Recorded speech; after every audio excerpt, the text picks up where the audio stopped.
તો આજે હું આવી ગઈ છું કિચનમાં કંઈક નવું એક્સપેરિમેન્ટ કરવા. હું બનાવવા જઈ રહી છું બેક્ડ મઠરી, કે જે આપણે તરીને તો મેંદાની ઘઉંની પૂરી બનાવતા જોઈએ. તો આજે મારે ઓવનમાં વિધાઉટ ઓઇલ તળ્યા વગર બેક કરીને ટ્રાય કરવી છે કે કેવી બને છે. હું પણ ફર્સ્ટ ટાઈમ ટ્રાય કરું છું, એટલે લેટ્સ સી કેવી બને છે. જો સારી બને તો તમે લોકો પણ ટ્રાય કરજો, ના બને તો ઇગ્નોર ઇટ. ઓકે, તો પહેલાં મેં લઈ લીધો છે ઘઉંનો રોટલીનો લોટ, 2-3 ચમચી જેટલો છે. કેમ કે પહેલાં મારે ફર્સ્ટ ટ્રાય છે એટલે થોડુંક જ ટ્રાય કરવું છે, પછી સારી બનશે તો વધારે આપણે બનાવશું. પછી લઈ લઉં છું ચણાનો લોટ, 1 ચમચી જેટલો, થોડો 1-1.5 ચમચી. આમાં કંઈ માપ છે નહીં, હું તમારી રીતે એમને માપ નાખું છું. અને એના પછી લઈ લઉં છું રવો,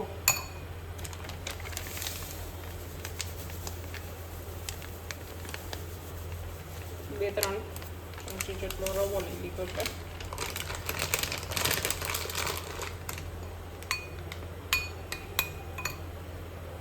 હવે આમાં એડ કરી દઈએ બધા મસાલા. લઈ લીધું છે નિમક, પછી હળદર, થોડુંક યલોઈશ કલર હશે તો મજા આવશે.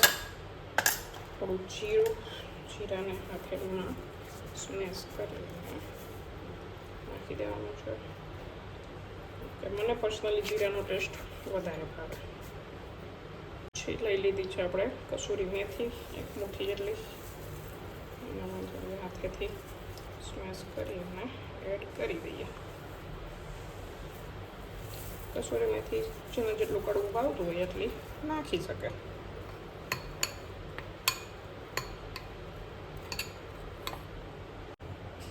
અને તીખાશ માટે આવી જશે મરીનો ભૂકો.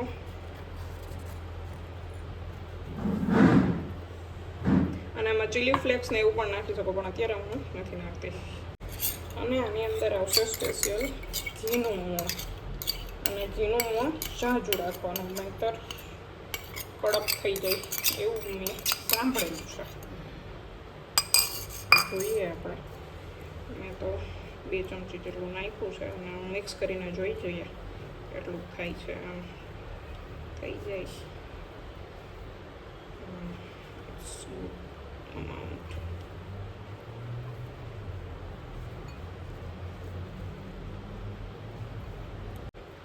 તો આ મોણ નાખાઈ છે, આટલું મોણ નાખવાનું કે અહીંયા આમ ઇઝીલી મુઠ્ઠી પડી જાય. એટલે કલર એ ચેન્જ થઈ ગયું. અને હવે આને પાણીથી લોટ બાંધવાનો છે, પણ લોટ એકદમ કઠણ બાંધવાનો છે, લૂઝ નથી બાંધવાનો. થોડું થોડું પાણી નાખીને લોટને બાંધી લઈએ. તો લોટ મસ્ત થઈ ગયો છે, રેડી. આવી રીતના આટલો કઠણ છે. કઠણ છે પણ સ્મૂથ.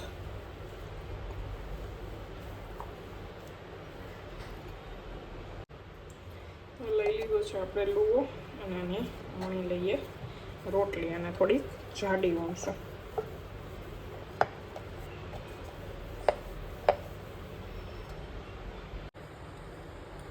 તો પૂરી થઈ ગઈ છે, રેડી થઈ જાય એટલે છેલ્લે કાણા પાડવાનું ભૂલતા નહીં, બાકી ખુલી જશે.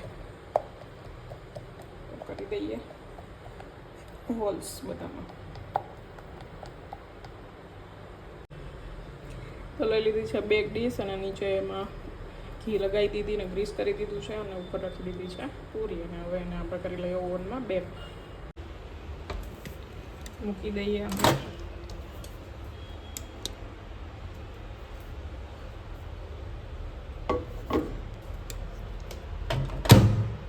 કરી દઈએ સ્ટાર્ટ.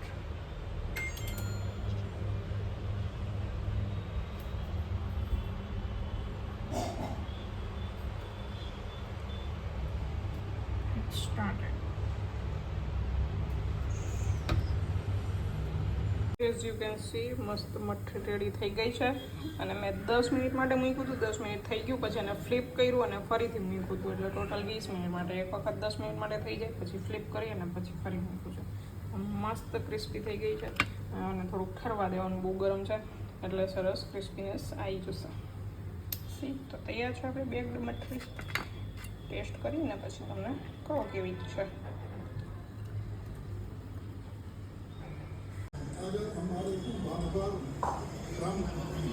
આ શ્યામ अपमान करता है कि हम लोग नहीं कराया तो और वो भी डॉक्टर बोला हम खुद कर दिया पहले रात तक कंट्रोलिंग प्रधानमंत्री ट्रम्प को फोन पर सुना नाटक नहीं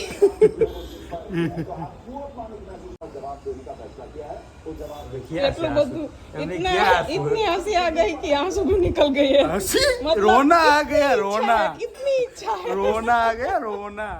खुशी का आंसू है. अभी आपको पता चलेगा. पापा अभी क्वेश्चन है कि ये किस खुशी के आंसू है. अभी पता चलेगा बाबा.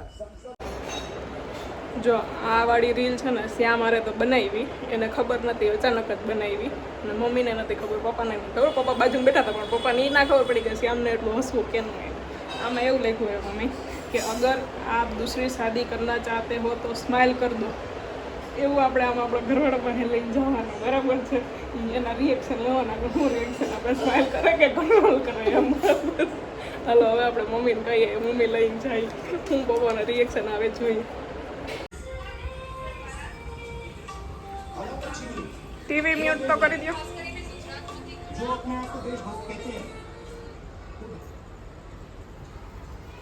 इंग्लिश में મને વાંચતા નહીં આવડે.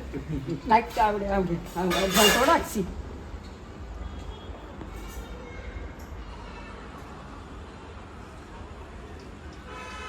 એટલી બધી વાત. એમ કે બીજી શાદી કરવા માંગો. પપ્પાને શ્યામની જેમ જ હસવાય. હમણાં શ્યામ તમને શું કહેતા હતા કે એટલા ખુશીના આંસુ કેમ આવી પપ્પાને આવી ગયા ખુશીના આંસુ. એલા કરવી